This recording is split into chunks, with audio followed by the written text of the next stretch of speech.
Love this podcast? Support this show through the Acast supporter feature. It's up to you how much you give, and there's no regular commitment. Just click the link in the show description to support now. Brothers and sisters, it is the worst day ever for fake tough guys around the world because the man, the myth known as Jack Perry, he has planted his flag.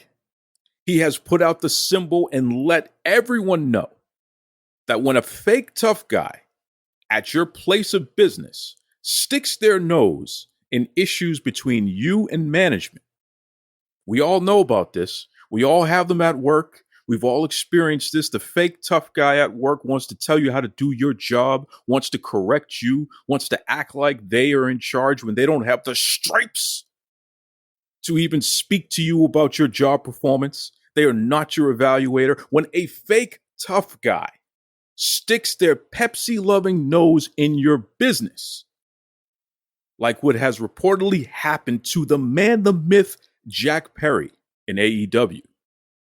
Jack Perry has let it be known you stand your ground and you embarrass the fake tough guy. You let it be known, don't you ever stick your Pepsi-loving nose in grown folk business. And if you do, just like in the UFC, you will get your Pepsi-loving self torn up, just like reportedly when fake tough guys tried to step to the Golden Elite, you will get your Pepsi-loving nose torn up. Free my boy. Free the man, the myth known as Jack Perry, who stood up for everyone who has ever had to encounter fake tough guys in the workplace. On this special edition of the Duke Loves Rasslin podcast, I am going to break down the biggest story in wrestling today. And I'll be joined with alleged CM Punk lover, Rob the Genius. You're locked in. Look at what we have here, folks. To the only show that matters. The cream of the crop. Duke Loves Rasslin. And there is no one that does it better than your host. I have come here to chew bubblegum and kick ass. The Duke. And I'm all out of bubblegum.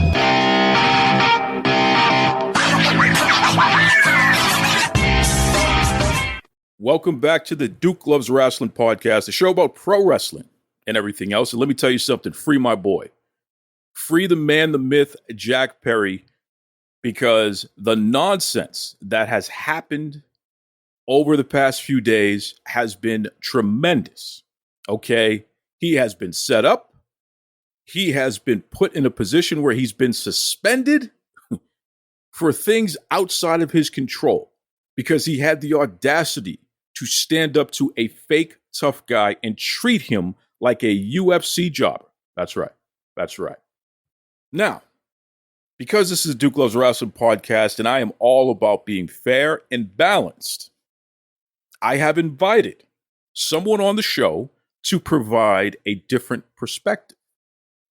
But before we get to that, let me just go over the facts here. Sports Illustrated has reported CM Punk and Jack Perry had an altercation at AEW's All In pay-per-view, and as a result of that, they are both suspended pending investigation. So,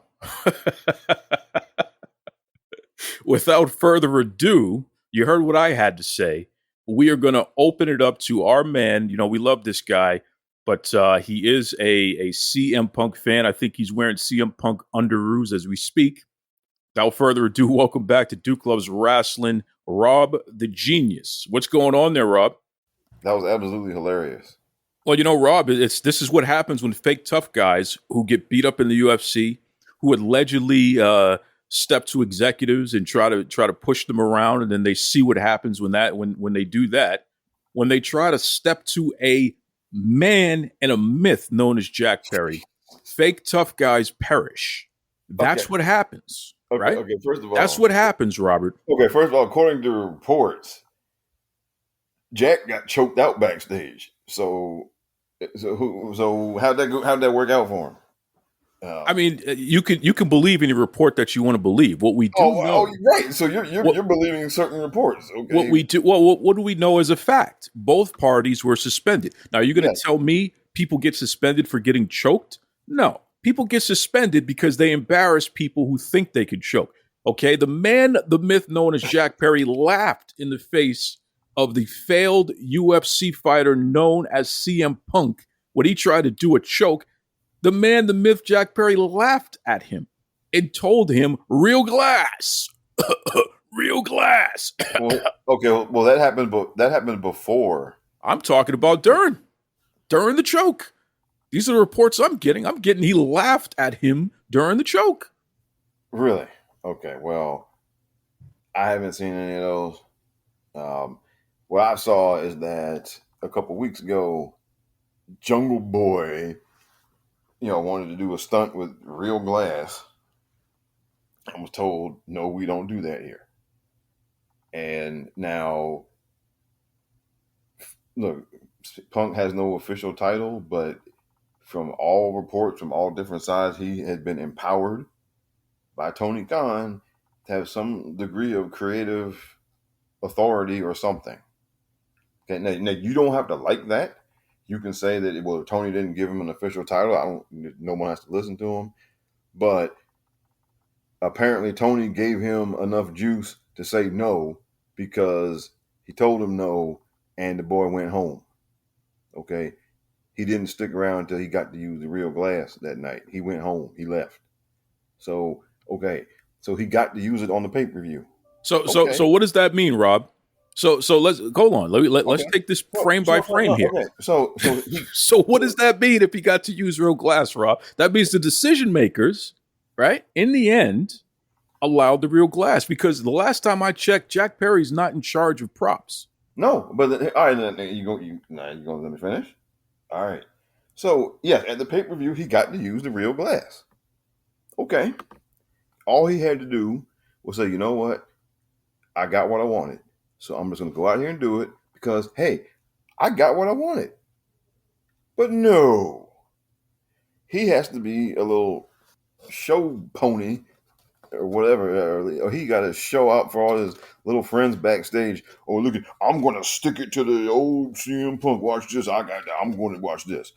And he goes out there and then on camera, this is the biggest show they've ever run. This is on live pay-per-view. He goes on camera and decided to say, look, real glass, ha, ha, ha. He is supposed to be putting on a performance. You are performing what is supposed to be a fight, a wrestling match. You were supposed to be getting the crowd involved, and you're supposed to be selling the audience watching on this being essentially a fight, a real fight. And he decides that he wants to be Deadpool. And he wants to, break the fourth wall and wink at the camera. Okay, just to show that, hey, yeah, I got what I wanted, Punk, ha, ha, ha. And so, no, I'm sorry. That is not, you cannot call that is unprofessional. Okay, you got what you wanted, then you go out there, you do your spot, you do the match like you're supposed to do it. All right, and then, because again, you got what you wanted, you got to use the real glass. Okay, so why are you gloating on camera? Why are you taking away from the match that you're supposed to be performing? Why are you taking away from that? To do something that basically, and who do you do it for? What, for some of his friends backstage? You're in front of all those people in Wembley Stadium. You're in front of all the people who ordered the pay-per-view. Most of those people do not know this stuff. They don't know about this stuff. Most of them don't know about it. Most of them are there. They're either in the building to watch a wrestling show, or they ordered pay-per-view because they wanted to watch a wrestling show, and they don't read dirt sheets. They don't know all these reports. Most of the people watching do not know all of this stuff, and you took an inside baseball jab on camera that did absolutely nothing to improve your match. It did absolutely nothing to increase, to do any further business for the company you work for. That little jab that he threw out on camera did absolutely nothing for anybody. Well, it did everything for Jungle Boy because now he's the talk of the town. He's the talk of the town. He's the talk of the town. Oh, hold on a second, bro. Because you caught up to me in time there. Hold on a second.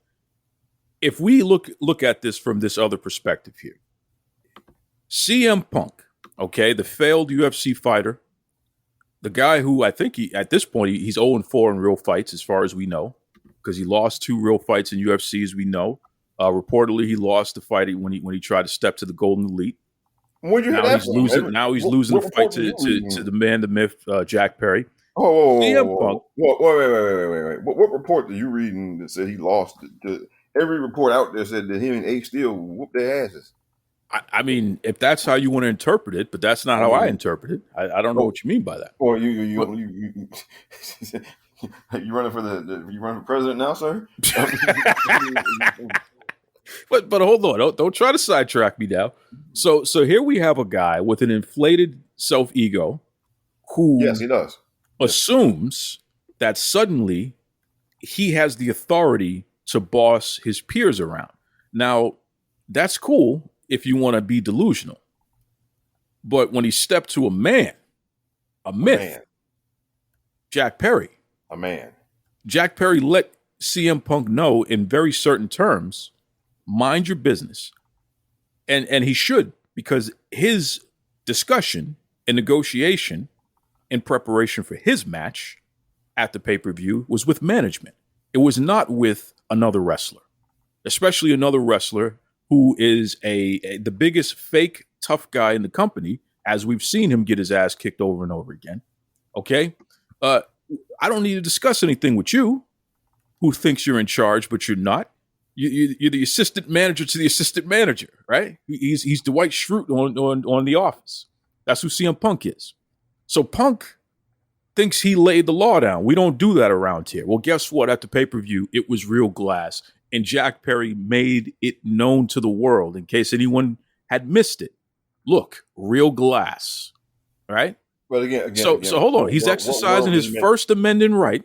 What world did he make that known to? He made that known to some of his buddies in the back and people who were way deep in the bubble and follow the inside baseball stuff. Well, whoever he made it known to, he did it. Does that give the fake tough guy CM Punk the right to go choke him over that? Are you kidding me? No, it doesn't. No, it does not. No. And why is he confronted the guy for minding his own business? Because that's what the guy is essentially doing. The guy went to management. They had a difference of opinion. It took a process to negotiate. In the end, management gave him the green light and he got his way. And he celebrated getting his way. Where is Punk in all this? Punk has nothing to do with it. He's not the agent on the match. He's not the owner of the company. He's not an executive vice president. There is nowhere in this process CM Punk has anything to do with it. He inserted himself like he always does because he's a fake tough guy. He's a wannabe badass. He wants to be a leader. No one who with any sense wants to follow a guy who brands Pepsi on his body and doesn't even get paid for it. He's a goofball. And he got treated like a goofball when he stepped to a man, the myth known as Jack Perry. That's what happened. Well, actually, that's not okay. So Jack Perry got suspended. So he got suspended because he destroyed a fake tough guy. And Tony Khan has to make it look good because, well, you know, that's our cash cow. He's the best fake tough guy that we have in this company, and you're kind of making it known that he's not really tough. They already did that in the UFC. We can't. The executives already did that here. We can't have you doing it too. Okay, excuse me. All right, so you're exposing the poor fake tough guy. Well, first, listen. Okay, listen. He got suspended because he went out there and he antagonized the situation. Okay. And he did it on camera. Okay. If he does not look at the camera and say real glass, then there is no altercation afterwards. Well, hold on. It's his business. This is the part that you want to ignore. CM Punk had no business being involved at any stage. Duke, look, I'm from a world where if you antagonize people, you can keep doing it if you want to. And maybe they shouldn't put hands on you, but one of them just might. But you're putting hands on somebody over an issue that has nothing to do with you. Can we acknowledge that, Rob? Well, it does if you're mocking me on camera. Well, hold on. Does the issue have anything to do with Punk? Whether or not Jack Perry uses real glass, what the hell does that have to do with CM Punk? Jack made it about Punk when he said something on camera. That's what Punk made it about Punk when he confronted Jack and got in his face about it beforehand. Punk had nothing to do with the issue, literally. No one asked Punk anything. Punk. It's not like Jack went to Punk and said, "Do I have permission to use glass?" He told Punk to mind his damn business. You're not in Where are charge. you getting this from? Where are you You're not getting in this from? charge. You don't come to me about my business. What National Enquirer tabloids are you getting this from? Listen, You're my literally- information, you can bring it to the bank, cash it, and you can sit on it. That's the way it is, Jack, because it's the real stuff. Okay? I'm telling you right now, Jack Perry told that man to mind his business because CM Punk stuck his nose where it didn't belong. CM Punk had nothing to do with Jack Perry's match or whether or not he uses real glass. So why is he inserting himself into that? Start there. Because you talk shit about me on camera. That's why I inserted myself. No, before that. When Punk inserted himself in it to begin with, why is Punk involved? Because apparently he came to him and he was given it is look, there have been okay. There have been plenty of reports that Punk has had that was given some level of creative authority over the Saturday show. That has nothing to do with Jack Perry. He wasn't using real glass on the Saturday show. The whole discussion was about the pay-per-view. It was about the pay-per-view. No, he wanted to film the stunt on Saturday at where they filmed Collision. He wanted to do they were supposed to film the stunt there, and he wanted to use real glass. And Punk told him we don't do that here. Okay, so let's say that the reports that you believe are true. Then that means Punk got his way because it wasn't filmed on Saturday. It was filmed on Sunday at the pay-per-view, and it was done live in front of over 80,000 people allegedly. Right? So what's Punk's beef?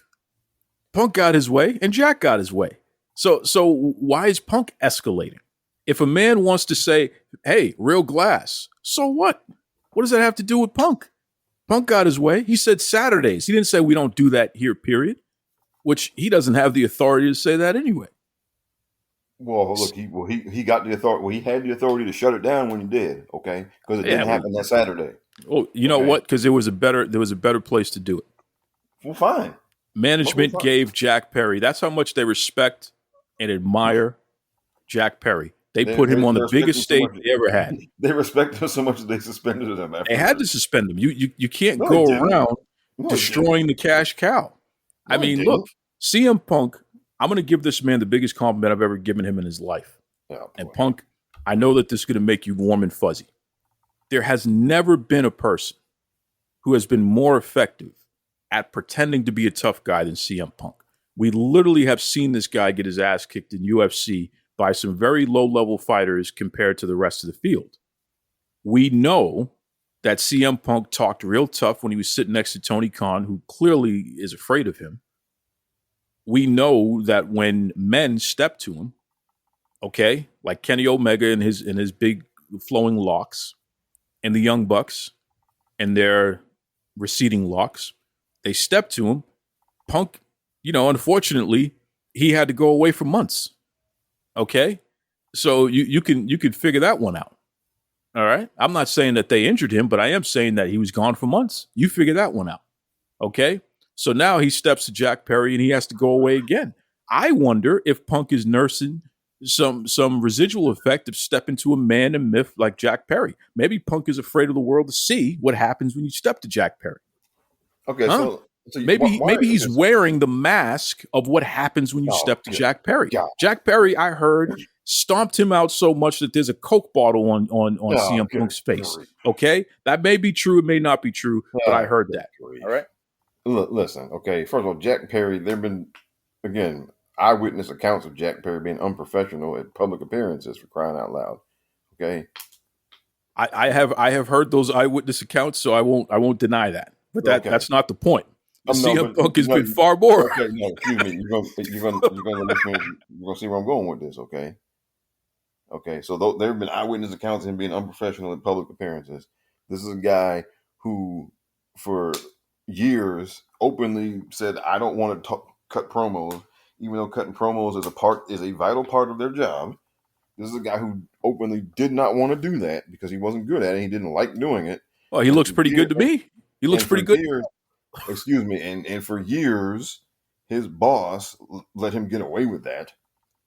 Now, Tony Khan, first of all, I'm not a CM Punk fan even, okay? I'm not. No, I'm not, okay? Like, I've not been a CM Punk fan ever since he talked shit about Roman Reigns. All right.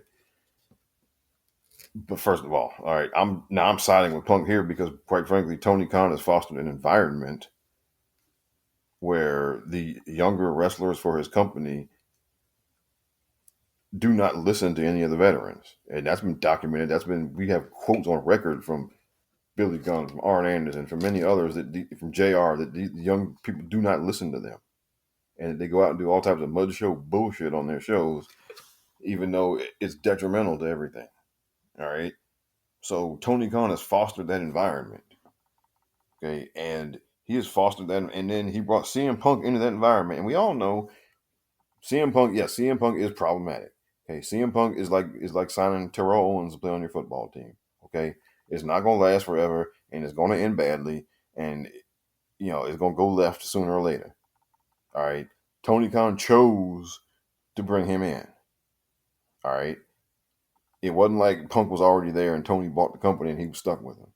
Okay, Tony went out and made a choice to bring that man into his wrestling company. And he did it with the notion, which has been proven, that it would bring him higher TV ratings and it would get him some higher gates and some more pay-per-view buys and all of those things. All of those things happened.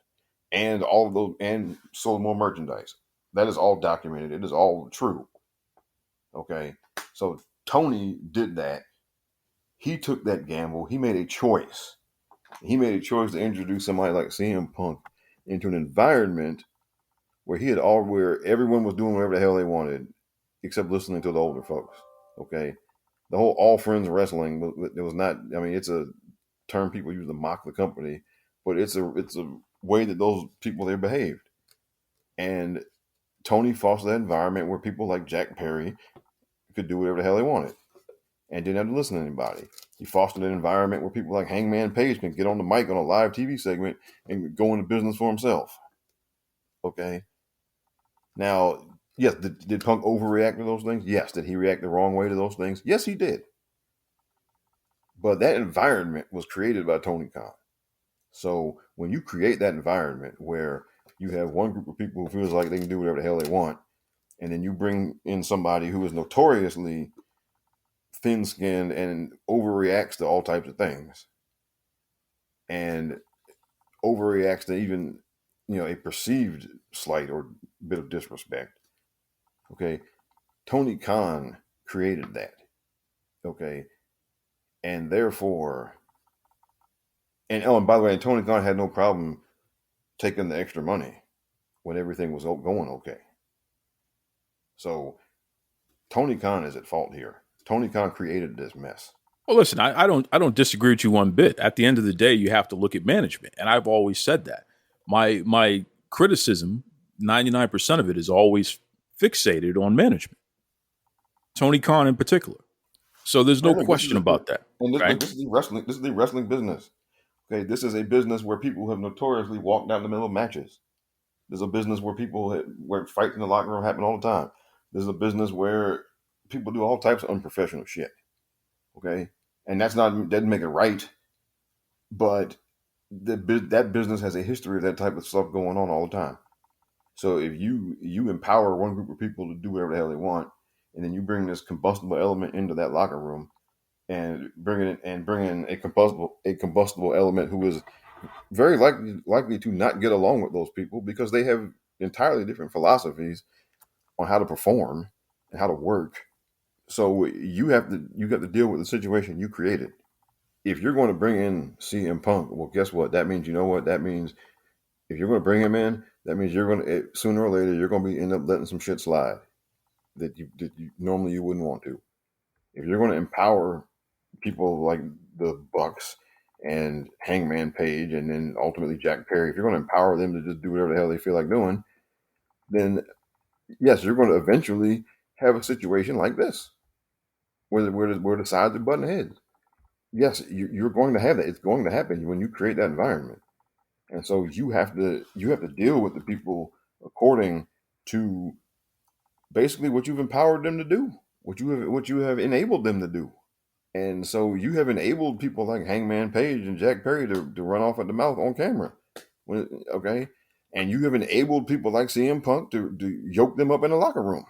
My answer is you either if you want to get rid of one, you should get rid of both of them. There's grounds to get rid of both of them. No, there's no grounds to get rid of Jack Perry. That lacks facts. This man's been unprofessional at public appearances. Absolutely not. We will not tolerate that.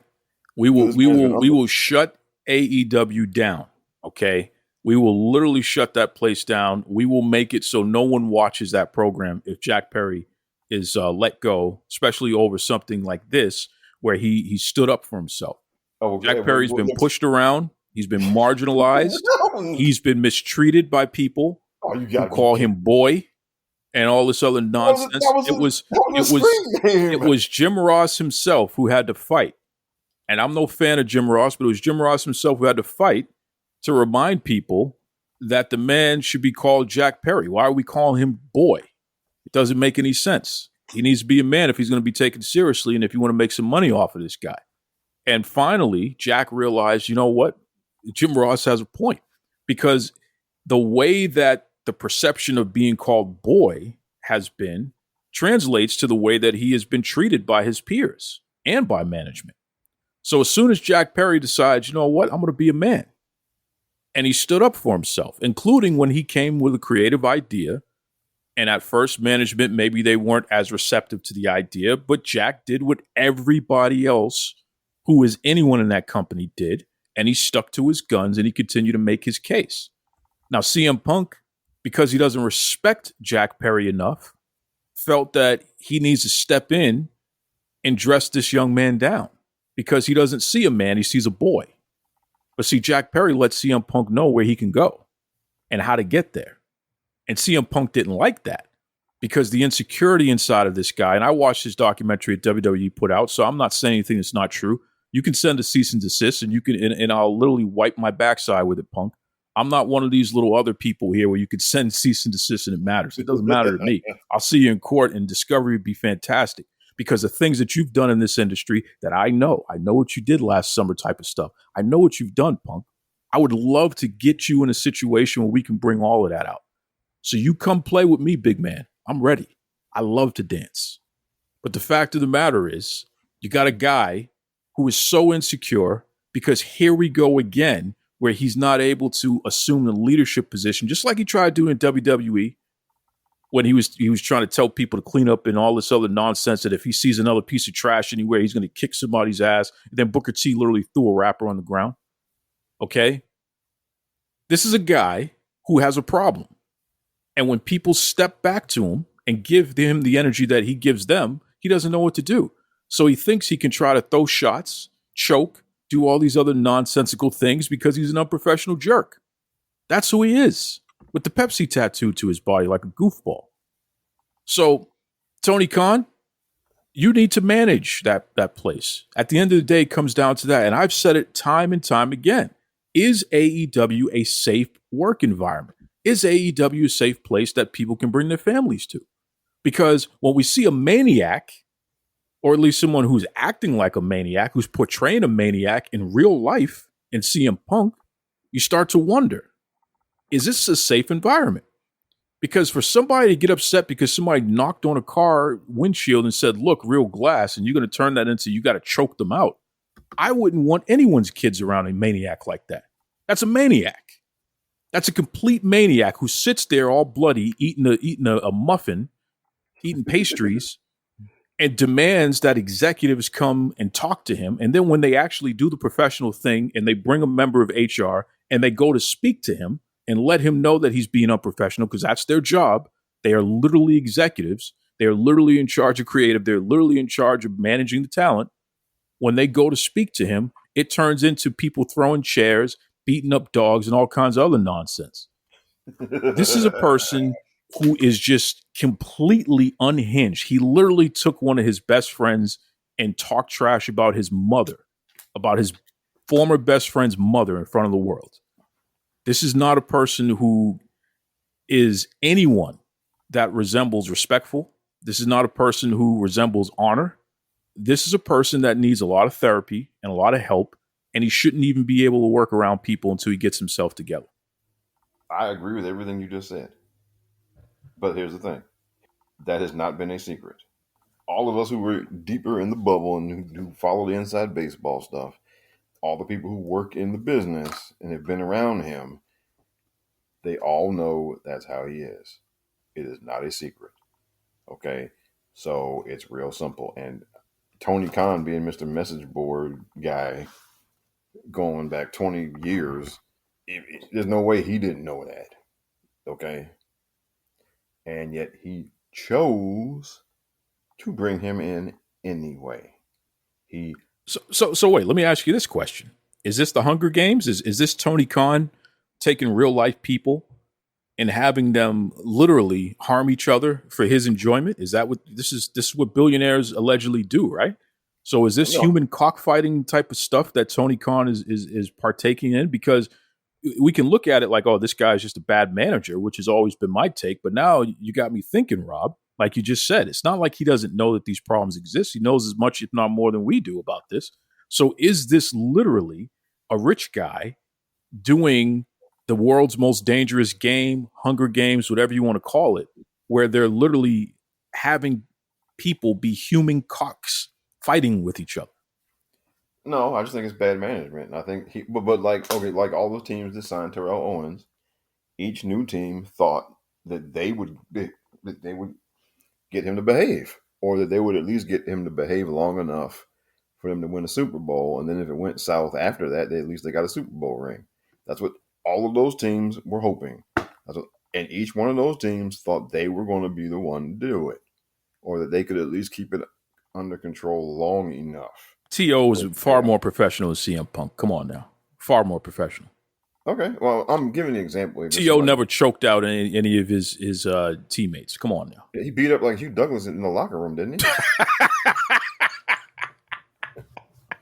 I don't know nothing about that. I like you. I don't know nothing about that. Okay. I mean, or you can find a different, Dennis Rodman, right? I mean, Chicago kept him under control long enough to get 3 rings. He ended up, the places he went after Chicago, it didn't work out like that. It didn't work out like him like that in San Antonio either before he came to Chicago. All right.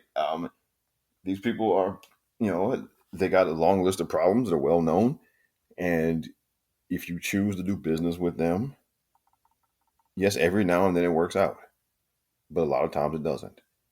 And Marvel Studios.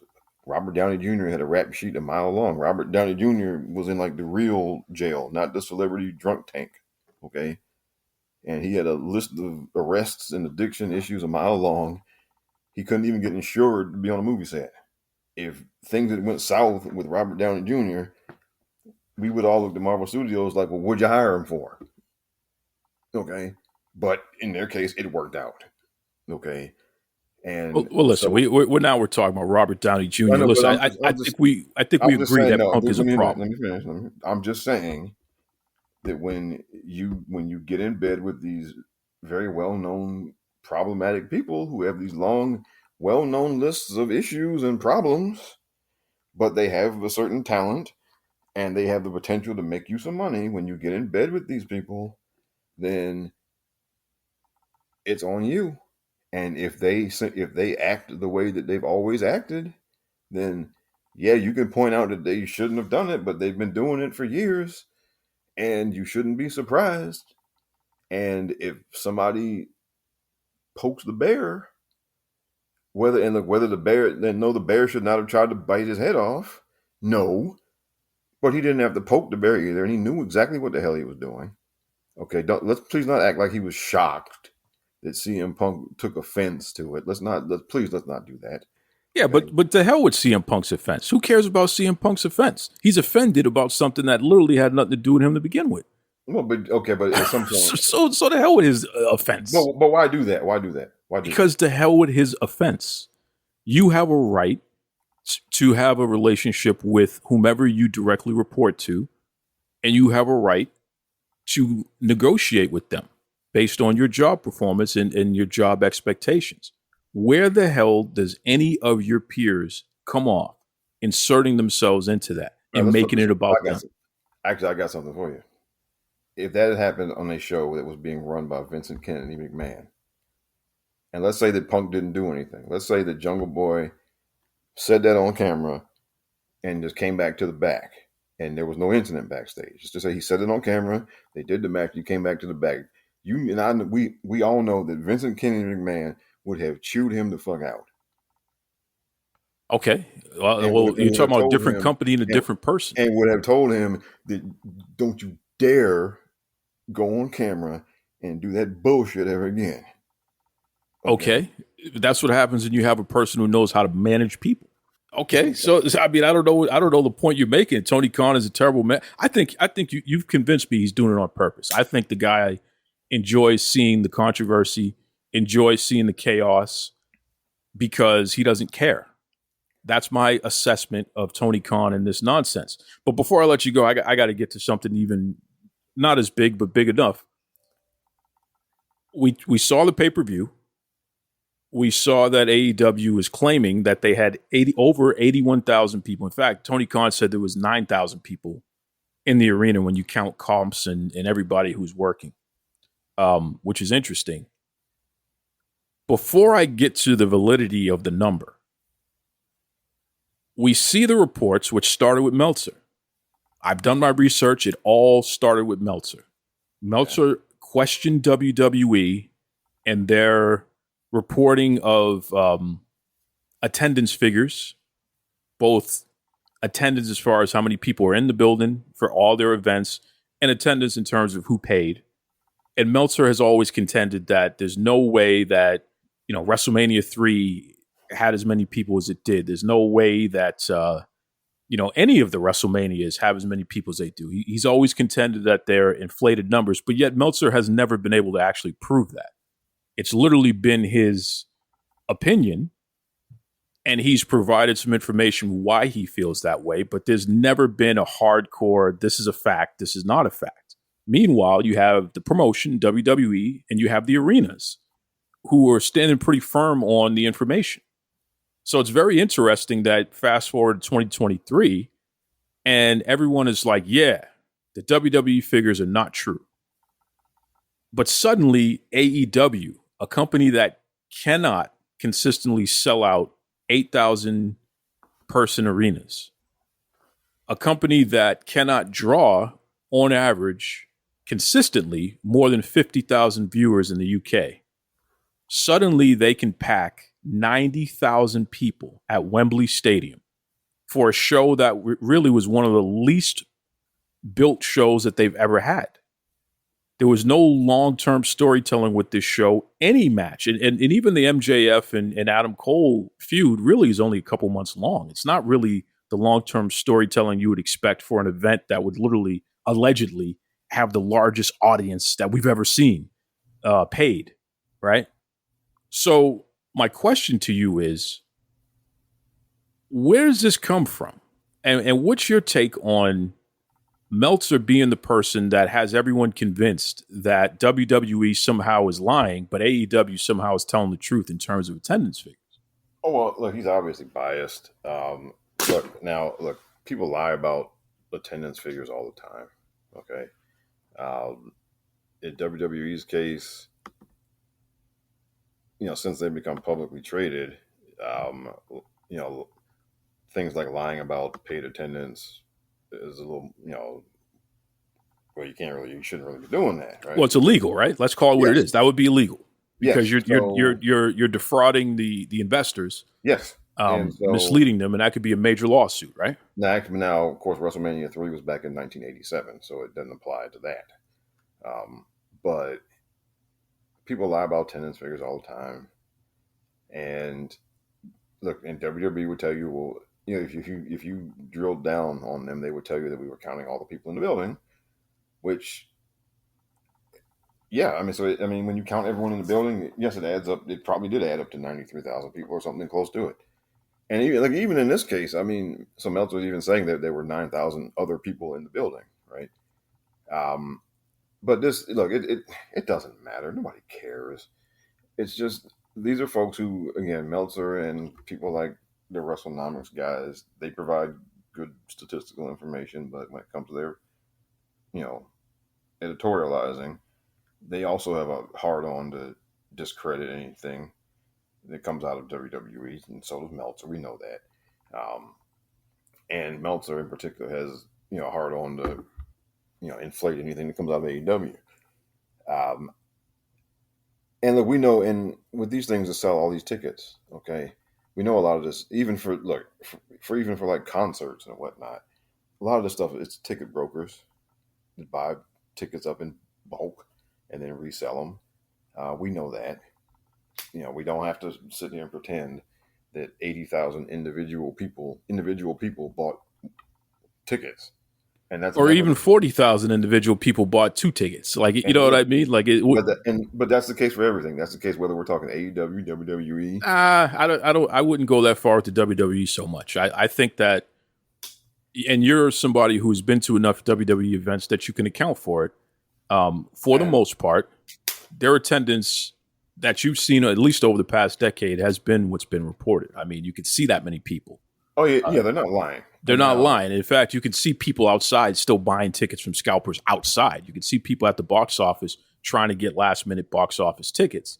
So we know that. I tried to get a WrestleMania ticket. See what I mean?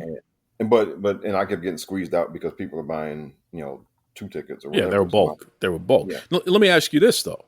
Yeah.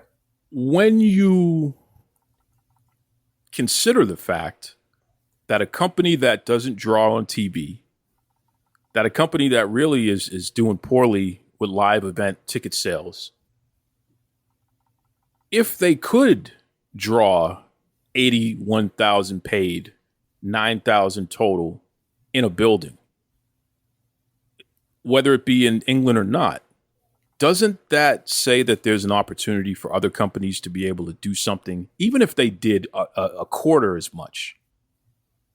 If it were possible for a non-WWE, with all their over 50 years of history and all that other nonsense, WWE, this $10 billion plus valuated company, we expect them to do big numbers because they have the ability to do big numbers. If a company that's less than 6 years old can come around, and if it's true that they can draw that many people, why aren't promotions already in England drawing, you know what I mean? They're not even drawing 30,000 people. They can't. They're not even drawing 10,000 people. I was looking at Impact's figures. The most Impact ever drew over there is like 10,000 people. Well, I think there's a certain infrastructure you have to have to move that many tickets. And look, in this case, there had not been a big show in Wembley Stadium for a very long time. Yeah, but there's a reason for that. England wasn't paying WWE the money that Cardiff gave them, so that's why WWE went to Cardiff. Yes. You know what I mean? So it's not that WWE couldn't do it. It's just that you got to pay us to do it. But let's be honest here, though. Regardless of any of that, even on a smaller scale, there is no wrestling event, non-WWE, that has ever drawn more than 10,000 people in England before that, up to this year. So it's improbable that AEW was able to do something like that without funny business. It doesn't make any sense. And you're a statistics guy, so I'm not even asking you to have an emotional attachment. Just looking at the facts of no one else can do this. The facts that even Impact in their history and their infrastructure, no one else can do this. How is AEW in the state that they're in, which is one of the worst years that they've had since their existence? And that card was not a super card by any stretch of the imagination. That was a very basic, normal AEW card when you consider it. It really wasn't a super card. There were no big names on that card relative to what the industry is. So the biggest name on the card was CM Punk, which is, they didn't have Goldberg. They didn't have John Cena. They you know what I mean? It's like the biggest name on the card was CM Punk. And the next biggest name after him was who? Oh, actually, I think, Sting. Sting. And Sting might be a bigger name than CM Punk. Okay. I think CM Punk draws more than Sting in 2023, but historic name. So I'll give you that. So I'll say in Sting's case, you have a market where now some of those people never saw him before. True. And this may be your only time to ever see him. Yeah, that's probably his last match. There's no, I don't think there's or much if it's question. not, this will be those people over there in that market. This will be their last or maybe only chance ever to see Sting in person. Absolutely. So don't rule that out. Don't underestimate that. So I'll give you Sting. I'll give you Punk. I could even give you Jericho. Yeah. And then you have a tremendous drop off after that. Yes. And we know it's a drop off because these guys can't sell tickets. These guys don't do well in live events. These guys don't sell a lot of merchandise overall. There are jumps here and there in their small world, but overall, in terms of breaking through to mainstream and what have you, without those three names, these guys really don't do well. The rest of the team combined. How the hell am I supposed to believe that roster and that card in this company in the current state that it's in, that can't even get a TV deal, they're still having trouble securing that? I'm supposed to believe that they were somehow able to sell that many tickets in a market that's not a good market. It just doesn't make sense. Well, okay. So again, statistically, it doesn't make sense. It's improbable. The factors here that could, there's at least reason to believe that they could sell a lot of tickets. And that is, they've never sold more than 20,000. Come on. Well, for one, again, this is a market that how's that for infrastructure? Okay, but listen, hear me out. This is a market that they've never done a live show at all, so that it's first time. You have some guys on that show who, if you don't see them now, you'll probably never get to see them again. So three, we named them: Punk, Sting, and Chris Jericho. Okay. So there are factors there that can definitely amount to a larger than usual sale of tickets. Yes. Now look, I was surprised as hell that they got up to 80,000 tickets, and I don't think they're lying about having sold 80,000 tickets. It's just a question of who bought them. Okay. Right. Oh, sure. I mean, that there was buy one get ones. There was comps on the cable company they stuff. Were 4-for-1 deals. They had comps. Now, as far as like some type of malfeasance, that's a pretty big accusation to make. And Rob, is it statistically based on all the factors? Statistically, does it make sense, or is it improbable? It's as simple as that. Do you feel that it's improbable that they could have done that straight up? I'd say it raises red flags. Is it improbable? That's the word. It either is or it isn't. No, they could pull that off despite all that because they're just a lucky. They got lightning in a bottle. Well, the thing is, we'll find out next year because they're coming back next year. That's when we'll find out. They could play the same game next year. We don't have to wait till next year, bro. Well, no one watches their show. It won't their show. You have pointed out that their show is stagnant. Their viewership has been stagnant. Their numbers in terms of live events are actually low. They're lower than they have been. Every metric that they have, and Tony Khan just went on record admitting that they're still not profitable. So that's how you know they're not making money. I mean, that's how you know that they're having a tough time because they're not even making even with this event. Let's say that those were all real sales. Even with this event, they're not going to be profitable. Tony Khan went on the record and stated that they need their next TV deal to happen, which is going to have to be at least 2 or 3x more than what they currently have. So they're going to have at least a TV deal that's around $80 to $120 million per year in order for them to have enough money to cover their bills. They can't turn a profit without it. So you're telling me that company was able to draw that many people? Well, first of all, were there that many people in the stands? No, we know that. Okay, so again, so they had a lot of those buy one get 4 people bought one, they got 4, and they didn't use them. Right. Okay, so there's that. If you lower the price low enough, people will buy them just because, right? And again, buy one get 4. So you don't have to sell 80,000 individual tickets, right? You can sell 20,000 individual tickets. You can have 20,000 individual buyers, at 4 for 1 and you sold 80,000 tickets. Yeah. Okay. Yeah. So look, I mean, there's definitely, yes, there's fuzzy math going on here. Okay. It's just, there's a difference between fuzzy math that is still honest, and just blatant, misleading. Do you think they took a loss on this event? Let's take it that way then. Do you think It's possible. financially they took a loss? Because they did not get a site fee, which WWE, as we know, is now Yep. getting these cities to give them site fees. Yep.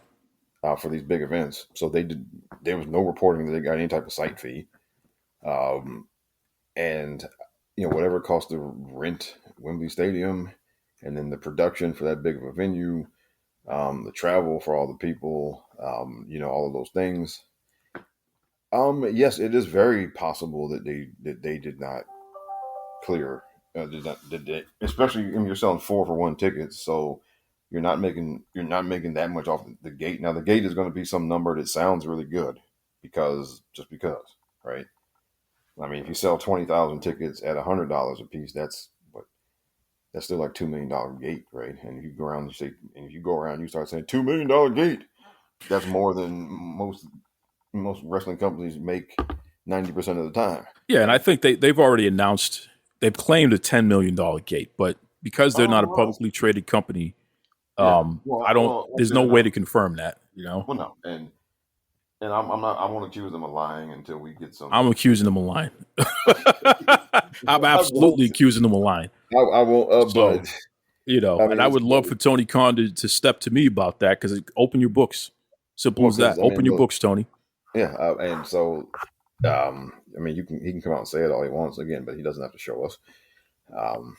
But do I think it is possible that they did not finish in the black on this? Absolutely, because whatever the gate was, there's the costs of renting the building, the cost of, again, all the travel, all the production, all the stuff you had to do. So yeah, it is possible that at least they did not clear a profit, from the building and from the gate. Now we'll see. Of course, we will know, sometime in the future what the pay-per-view buys were. And we know those would be low for many factors. Those would be low. People weren't interested in buying this event. They're certainly not going to buy the one that's happening this weekend. Well, I think the one this weekend is going to be the one that takes the real bath. Yeah, but people are streaming. People are doing other things. They're not spending money on AEW when you give them a card that, quite frankly, is weak. People aren't going to invest in that. And this is another problem that I've kind of pointed out of theirs. Their whole pay-per-view strategy to me, it's not sound. It's a big barrier to entry for people who might be interested, maybe who might be curious about ordering one of their shows. There's just a real barrier to entry, because whether it's ordering on pay-per-view and paying $50 or going through Bleacher Report Live, which stinks as a streaming outlet. Because I look, Impact Wrestling, they have all their stuff on Fight TV. Fight TV is a much superior application to Bleacher Report Live, and I've ordered many things on Fight TV, and Fight TV works great. And if AEW had their stuff on, now the funny thing is they are on Fight TV outside of the U.S. Well, you got to remember though, WBD owns Bleacher Report and Bleacher Report Live, so part of that is just we got to use the in-house option. You know what honestly, I mean? They would be better off if they didn't. I agree. Because I agree. Impact pay-per-views are very easy to order. I've ordered several of them through Fight TV, and but ain't nobody watching Impact. Don't get there. Don't go there. We don't need to. We don't need to do this. We don't need to do this. Well, nobody watches until you do, right? And I do. And that's another product that they have devalued their company so much with such poor quality product that even when they give you good product, there's no one there. There's very few people there to watch because you've devalued your product, your name value, just completely. Yes. Well, yes, and look, they're still paying for that, obviously. Yeah, and they will. You let AEW bury you, they will. I maintain that we've talked about the various issues with booking women's wrestling this year. If you're talking about who's booked their women's division the best out of all the wrestling companies, it is Impact Wrestling. Yeah, I don't know about that, but I will give you that because I haven't watched enough. Well, I've only seen clips. I read the reviews, but I haven't watched. I've watched it all year, and I've been watching it for a few years now. I can tell you that they book their women's division better than any other wrestling company. Yeah, but you also think Deonna Purrazzo is a good wrestler, so that tells me everything I need to know about your impression of what is good and what's not good. Okay, she's an excellent wrestler. Okay? You know, I'll say this though. I'll say this overall. I think that we're headed for a reckoning because if AEW doesn't get this deal, first of all, Warner Bros. Discovery is the only company that they're negotiating with. And because there's no one else that would be crazy enough to pay them what they're asking for. If they can't get this deal done, this company is going to go bankrupt. And I know that everyone keeps laughing and thinking that I'm crazy for saying this because, well, Tony Khan is funded. No, you don't understand.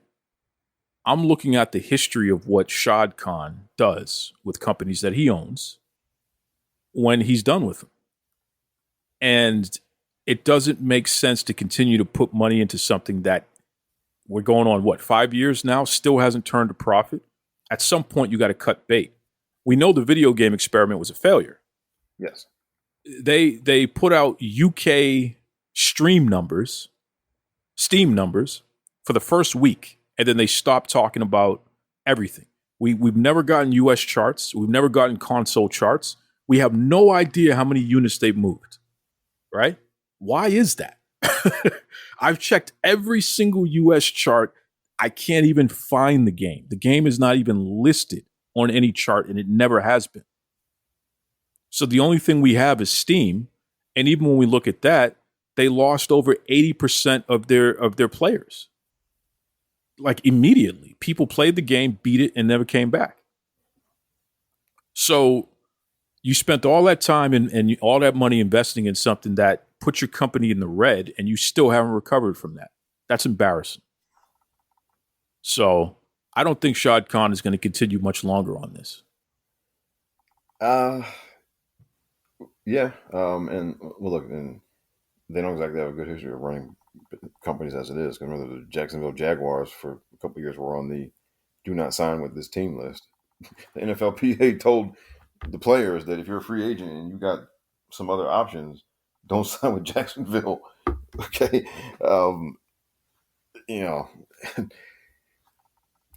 So, yeah, I mean, we'll see. And I guess, but look, that's always, my take is always, look, look, I analyze stuff after it happens. I'm not in the prediction business.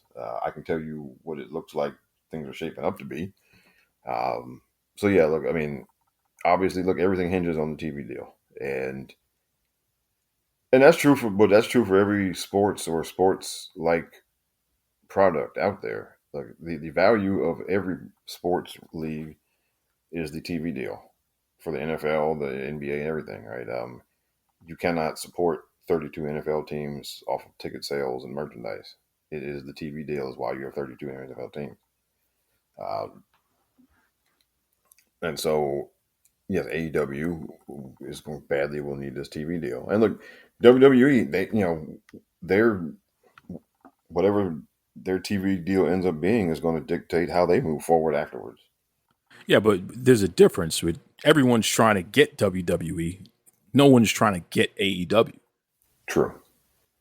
And listen, I hope it works. I hope AEW gets a new deal. And it would be nice if they stay with WBD because I do think, like everyone speculated, that moving over to Max is something that would make a lot of sense. At least some of that content going over there. The live events being on Max where people just pay the subscription fee for Max and now you get to see all the pay-per-views that you want. I think that makes sense. So I hope WBD does it, but WBD has to do what makes the most business sense. And if AEW is not making business sense in terms of generating the advertising revenue, and we know traditionally they really haven't, then that's a problem. And for a company that's still cutting because they got to balance their books, that's a concern. And that's a big concern for it should be a big concern for Tony Khan. So are you doing what you are supposed to be doing to position that company in a manner where they can be attractive enough that a television company, television network can feel comfortable enough to invest in you and allow you to air on their networks? And with the nonsense we see going on, where the stuff that everyone wants to talk about is behind the scenes because the stuff on camera is just not good. The sexism, only one women's match at your biggest event ever. You did it again. Every big event they ever had is only one women's match. You got to wonder, where is Tony Khan's head at in terms of being a guy running a business? You know? Well, look, he's still very much a fan. He's a wrestling fan running a wrestling company. And if you or I were running a wrestling company, there would be some, there would very likely be some big mistakes that we made, right? Because you have your kind of, you have your vantage point as a fan, and it is going to shade the way you want to, who you want to sign and how you want to book stuff and all that type of thing. I'll tell you what, I wouldn't have Chris Jericho on my staff with some of the nonsense he's been involved in and the stuff people have covered up with him. Well, he wouldn't be on my team. I wouldn't trust that guy around anyone. Well, wrestlers should not be in management. Okay, they just shouldn't. I'm sorry. That is a notoriously cutthroat and competitive business amongst the talent, right? Before we even get to management and labor, amongst the wrestlers themselves, it is a notoriously hyper-competitive, cutthroat business. Having any of them in management where they, can put a thumb on the scale for themselves or against somebody else is just not a good idea. Yeah, listen, we agree on that much at least. Let everybody know, Rob, what's the best way they can keep in touch with you if they want to hear more about your love and adoration for CM Punk? Oh, look, I do. Again, I am not a CM Punk fan at all. Okay, it's just in these particular cases.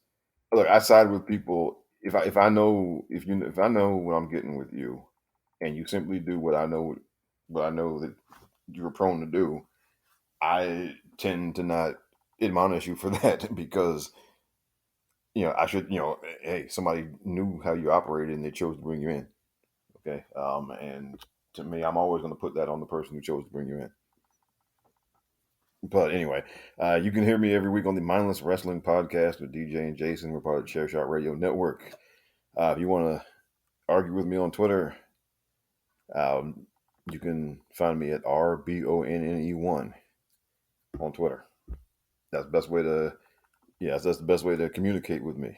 So. Now, folks, unfortunately, Rob is not going to argue with you the way that I do. He will walk away from you before he really has to straighten you out, unfortunately. But you're probably better off because Rob will cuss you out. And I'll just call you a humanoid. But Rob will get very Southern and very specific about all the ways you can do things to yourself. So.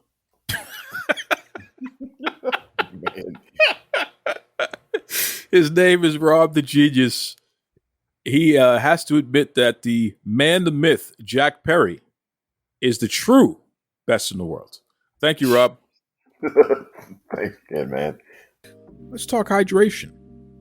See, I carry something to drink with me every single place that I go because I am concerned about being dehydrated. It runs in the family. Everything from dry mouth, dizzy spells, fainting. It's pretty serious. And I've tried all the different types of waters and sports drinks. Let me tell you something right now. Liquid IV. That has been the most efficient at keeping me hydrated and doing so pretty quickly. Okay, Liquid IV has 5 essential vitamins and is 2 times faster at keeping you hydrated than water alone. And I'm serious, man. Everything from vitamin C to vitamins B3, B5, B6, B12. Liquid IV also is non-GMO, so it's free from gluten, dairy, soy. So for all you folks out there with food allergies, this may be right up your alley. And I know what you're thinking, but how does it taste, Duke? Well, it tastes pretty good. Okay, we're talking my favorite and pina colada. They also have tropical punch, strawberry, new flavors like sea berry and strawberry lemonade. You can enjoy this stuff, man. But don't take my word for it. I want you to stop what you're doing right now and head over to liquidiv.com. Use the promo code Duke Loves Rasslin so you get 20% off your entire order. I mean, anything that you order on liquidiv.com. So what are you waiting for? It's time for you to shop better hydration today. Use the promo code Duke Loves Rasslin over at liquidiv.com. Save yourself 20%. Stay hydrated. Most importantly, enjoy life. That's right.